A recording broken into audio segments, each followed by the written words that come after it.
28 de setembro de 1987, num hospital público da cidade de Goiânia, no Brasil. Uma mulher, com uma sacola na mão, foi direto até o médico. Ela jogou a sacola com muita raiva em cima da mesa do médico. O médico, surpreso, perguntou: "O que é isso tudo?" Foi o que ele perguntou. Então ela disse: "Nessa sacola tem uma coisa horrível que está matando toda a minha família." Ao ouvir aquilo, o médico olhou para ela como se fosse uma louca. Mas ele ainda não sabia que o que estava naquela sacola não ia destruir só a família dela, e sim a cidade inteira. Aquela coisa que levaria a cidade a um verdadeiro inferno estava ali, bem em cima daquela mesa. Mas antes de continuar, preciso dizer uma coisa. Talvez você já conheça o caso da radiação de cobalto 60 em Delhi, na Índia, mas esta história não é sobre cobalto 60. Para falar a verdade, o incidente de Delhi parece uma formiguinha perto deste caso. O caso de hoje vai te corroer por dentro. Depois de ouvir esta história, talvez você não consiga dormir por pelo menos 2 semanas, porque agora estamos falando do acidente de Goiânia, um dos mais perigosos do mundo. Em 1995, uma clínica particular de radioterapia na Guiana se mudou para outro prédio novo. Eles planejavam demolir o prédio daquela área, mas por causa de um problema judicial, o prédio acabou ficando lá do jeito que estava. Alguns equipamentos médicos que estavam ali foram deixados no local, e assim se passaram alguns anos. Aquele prédio antigo ficou completamente deteriorado. Um dia, aquele prédio chamou a atenção de alguns ladrões. No dia 10 de setembro de 1987, 2 ladrões, chamados Wagner Pereira e Robert Alvin, invadiram aquele prédio antigo. Lá eles encontraram algo que parecia um grande prêmio. À primeira vista, aquilo parecia um equipamento médico muito caro. Mas os ladrões não faziam ideia do que era de verdade. Eles decidiram roubar a máquina inteira, mas ela era pesada demais, então não conseguiram. Então eles tiraram só uma peça pequena, que parecia valiosa, e Alvin a levou para casa. O plano era desmontar aquilo e vender no mercado de sucata. Mas antes mesmo de começarem a fazer isso, os dois ficaram gravemente doentes. Eles começaram a ter febre muito alta e diarreia. Eles acharam que isso tinha acontecido por terem comido alguma comida estragada na rua, mas eles não faziam ideia da tragédia que estava por vir. A situação do Wagner, um daqueles ladrões, ficou ainda pior. Apareceu uma mancha estranha na mão dele, como se fosse uma queimadura. Quando ele foi ao médico, o médico disse que podia ser alguma alergia e mandou ele descansar. Ao mesmo tempo, outro ladrão, Alvin, teve muito trabalho para desmontar aquela peça da máquina. Aquilo não era uma coisa que abria facilmente. Depois de se esforçar dia e noite por uns 3 dias, Alvin conseguiu abrir aquilo. Como ele imaginava, lá dentro ele encontrou alguns metais de sucata valiosos. Mas, mais do que qualquer outra coisa ali, um cilindro de alumínio chamou a atenção dele. Ele estava bem preso no meio do aparelho. Esse cilindro tinha uma espécie de pequena janela de vidro. Alvin quebrou aquele vidro com uma chave de fenda. Lá dentro, ele viu uma coisa parecida com um grão de arroz. Assim que ele encostou naquilo, virou um pó e se espalhou no ar. Eles não faziam ideia do que aquele pó realmente era. Mas mais pra frente, esse pó, 80% da cidade de Goiânia. Ninguém sabia que desmoronaria como um castelo de cartas. Como eu disse antes, Alvin tirou aquele cilindro para fora. Dentro dele, apareceram coisas parecidas com grãos de arroz. Assim que as tocou, os grãos viraram pó e se misturaram ao ar. Alvin não fazia a menor ideia do que era aquele pó, mas ele percebeu que aquilo não lhe seria útil. Depois, levou aquilo para um ferro velho e vendeu as peças da máquina para um sucateiro chamado Revaiar Ferrari. Ferrari pegou os objetos e os colocou em sua garagem. Mas naquela noite, quando ele foi fazer rondas perto da garagem, viu uma cena estranha. De manhã, uma luz azul saiu de um dos itens de sucata que ele havia comprado. Aquilo parecia muito brilhante no escuro. Aquela luz o atraiu. Ele se aproximou dela. Ferrari percebeu que aquela luz azul vinha de um objeto parecido com um pedaço de giz, que estava dentro de uma lata de alumínio. Mesmo sendo um especialista no ramo de sucata, ele nunca tinha visto um pó brilhante como aquele em toda a sua vida. Ele imaginou que aquilo devia ser, com certeza, o pó de alguma pedra preciosa valiosa. Então, durante os 3 dias seguintes, ele chamou sua família e parentes para tocarem naquele objeto maravilhoso. Aqui está o objeto de 3 anos que mostra a relação. Então, por favor, faça o upload para a relação. O Panchayat também é o primeiro a realizar o processo de upload.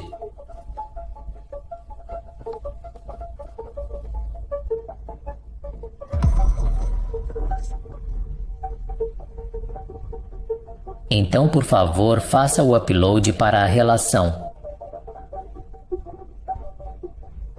O Panchayat também realiza o upload para a relação. O Panchayat também.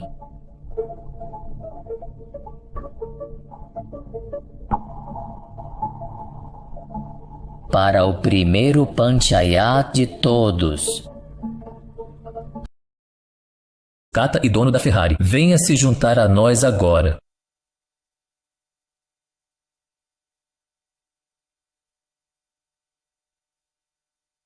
Embora o trabalho seja muito difícil, nós precisamos terminar. Coma bem para ter mais poder.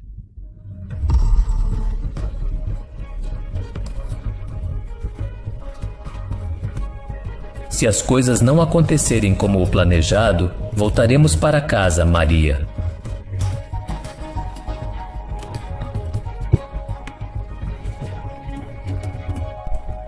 Aquele quilômetro difícil, tudo acabou indo embora.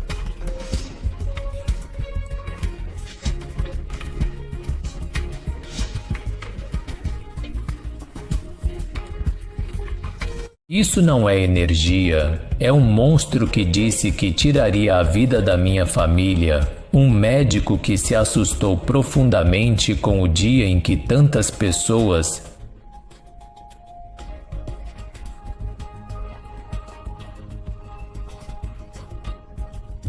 ficaram completamente apavoradas.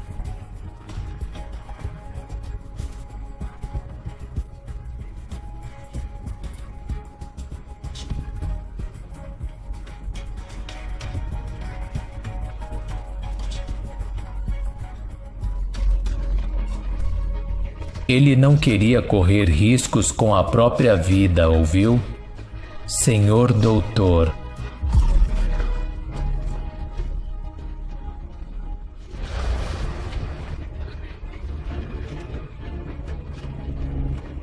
Atenda e ligue 2 vezes. Monto poderia ignorar qualquer ligação se quisesse, mas receber 2 ligações desse tipo, com poucas horas de diferença na cidade, o deixou assustado.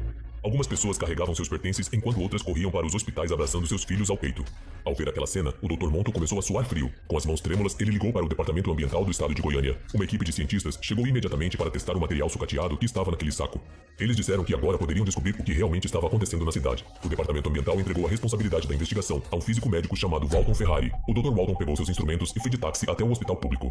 No caminho, ele decidiu ligar seu medidor de radiação para fazer um teste. Assim que ele ligou o aparelho, o alarme do medidor de radiação começou a tocar. O ponteiro se movendo tão rápido que parecia que ia quebrar. O Dr. Walton pensou que estava com defeito. Então voltou ao escritório e pegou um novo medidor de radiação. Mas esse também. O resultado final é exatamente o mesmo. Não há problema, é apenas uma questão de radiação. Essa radiação invisível que gira ao seu redor, ele finalmente compreendeu o perigo real.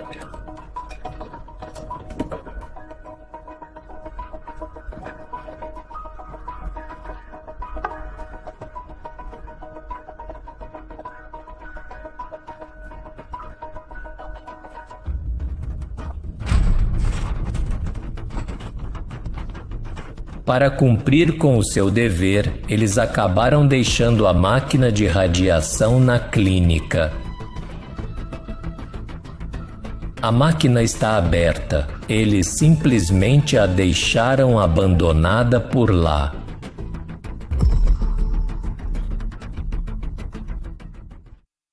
O motivo é esse. Foi feito com um isótopo, como se fosse o avô do cobalto 60. Caiu nas mãos de ladrões e acabou vindo para fora. Essa notícia foi muito assustadora para o Dr. Walter. Hoje em dia, na radioterapia, não se usa mais o CCM, porque é muito perigoso. Se não der para manusear direito, é destruição na certa. Em Goiânia, transformaram um estádio olímpico em centro de testes das autoridades. Montaram um laboratório para verificar quanto o ar e a água estavam contaminados, na cidade, aproximadamente. Soube-se que 85 casas estavam contaminadas. Dentre elas, 40 foram completamente contaminadas. Queimaram as casas por completo, derrubaram, desmontaram outras, colocaram esses escombros num caminhão e os levaram para fora da cidade. Constatou-se que 1000 pessoas tinham contaminação. Dentre elas, 249 sofreram uma exposição severa à radiação no corpo. Muitas tiveram doenças na pele. Algumas por dentro desenvolveram diferentes tipos de doenças. Muitas pessoas se recuperaram um pouco em poucos meses. Mas, por toda a vida, os problemas daquela radiação continuaram a persegui-las. Infelizmente, nesses mesmos meses, 4 pessoas também perderam a vida, só por passar aquele pó no rosto. Além de passar no rosto, aquela menina de 6 anos, Lady Ferreira, acabou engolindo enquanto comia um sanduíche e morreu, sofrendo um inferno terrível. Ela faleceu em 23 de outubro de 1987, e por causa desse incidente nuclear, os moradores da cidade de Goiânia enfrentaram dificuldades inimagináveis. Exatamente um ano antes, em 1980, ocorreu o desastre de Chernobyl e o medo da radiação ficou intenso entre as pessoas. Comprar coisas das pessoas daquela cidade depois do incidente. Muitas pessoas deixaram de ir à cidade para comprar ou sequer tocar nesses materiais. Uma criança de 6 anos sequer teve permissão para entrar no cemitério quando foi levada para o enterro. Um incidente tão terrível aconteceu por causa de apenas alguns gramas de radiação. O incidente de Goiânia permanece como um dos maiores desastres nucleares da história. O pior é que poderiam ter evitado facilmente esse acidente, mas o proprietário do terreno não permitiu que os materiais fossem levados pelos ladrões. Já falamos sobre como a radiação do cobalto 60 se espalhou por Delhi. Por trás de cada isótopo radioativo como esse, sempre há uma história de um sucateiro. Aquele pequeno dispositivo, que o médico achava que era lixo, destruiu uma cidade inteira.